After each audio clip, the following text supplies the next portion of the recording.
Salut! N'avez-vous jamais eu la désagréable impression d'être observé en faisant du shopping?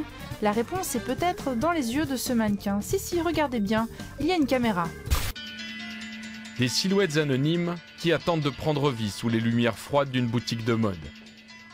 Dans cette usine au nord de Milan, on produit des milliers de mannequins par année pour les plus grandes enseignes du monde entier. Parmi eux, ce modèle masculin dévoile une technologie inédite. Dans son œil, une caméra vidéo dotée d'un logiciel de reconnaissance faciale.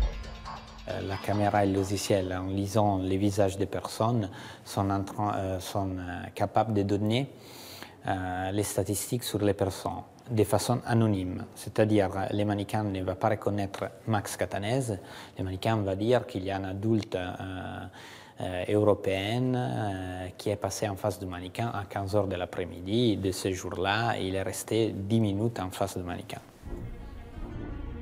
Ce mannequin a trouvé preneur dans plusieurs pays. Il est utilisé par de grandes marques de prêt-à-porter, mais aussi dans les boutiques de luxe.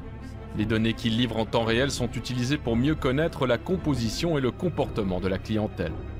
Nous savons vraiment qui passe et qui rentre. S'ils sont plus des hommes ou des femmes, s'ils sont plus des jeunes ou des adultes.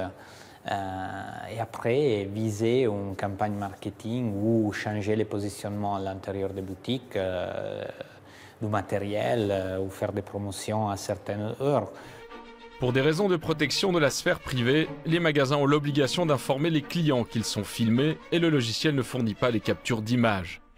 Mais il pourrait être facile de recouper d'autres sources d'informations pour connaître l'identité des clients.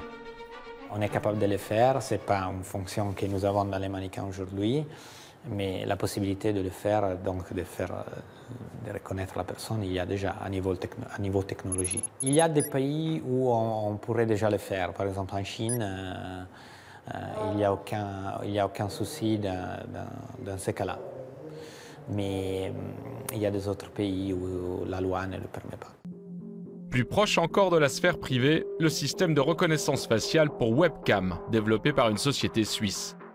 Son logiciel permet d'analyser les émotions d'un consommateur lorsqu'il parcourt un site commercial au regard d'une publicité, par exemple.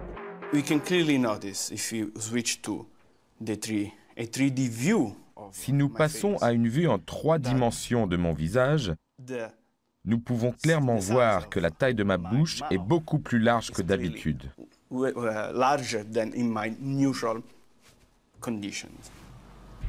Cette technologie permet d'affiner les analyses marketing classiques. Les personnes qui participent à un sondage ont en effet souvent du mal à se souvenir clairement de leurs émotions et peinent à les retranscrire.